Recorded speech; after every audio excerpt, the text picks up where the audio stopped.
Hello, everybody. I'm Joe with World War II Letters, and our letter for today comes from a Lieutenant J.J. McNabb Jr., United States Naval Reserve.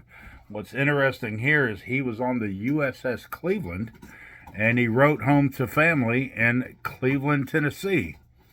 So that's pretty interesting. Here's a picture of the USS Cleveland.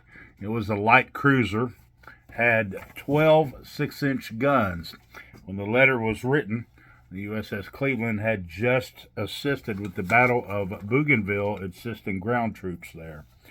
Anyway, the letter was written November the 28th, 1943, and it's on USS Cleveland letterhead. Anyway, November 27, 1943, Dear Mother, received your letter written while you were visiting the Wells. I know you enjoyed your time there. I was glad to hear that Bob made such a wise choice, Navy instead of Army. Inadvertently, the Army-Navy game will be either make me richer or poorer by $5. I hope Navy wins. The astrologer is all wet in my opinion, too. Things seems to have bogged down over in Europe, and my prediction of by July doesn't look so hot now. As for Japan, I'm afraid to say it looks pretty much like a long affair.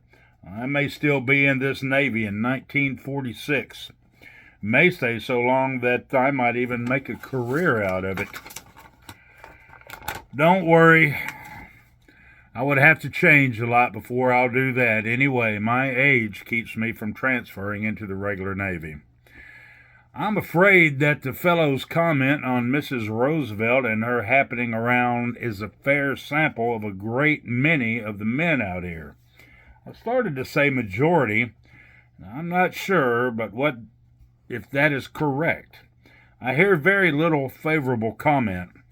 I can't see myself what was accomplished by it. The men would like to see some of these good-looking gals that go to North Africa and give shows. You know, Jinx Fallenberg, Betty Grable, etc. They are not allowed to come over here. However, USO shows are split up at a certain point, and only the male entertainers are allowed to continue. I've seen a couple of them, a singer, a magician, and a puppet expert. They were good, but the men want to see girls. She wouldn't have to do anything but just stand there, and the men would go wild. Well, since they feel that way, and then Eleanor comes out and is allowed to go all around, you can see how the men would feel. I heard that Eleanor said men were in a paradise out here.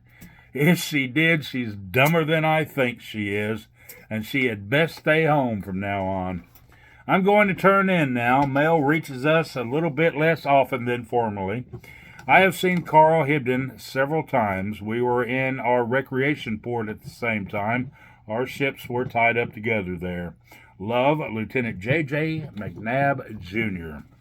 That's our World War II letter for today. Once again, this is brought to you by the 1943 Museum.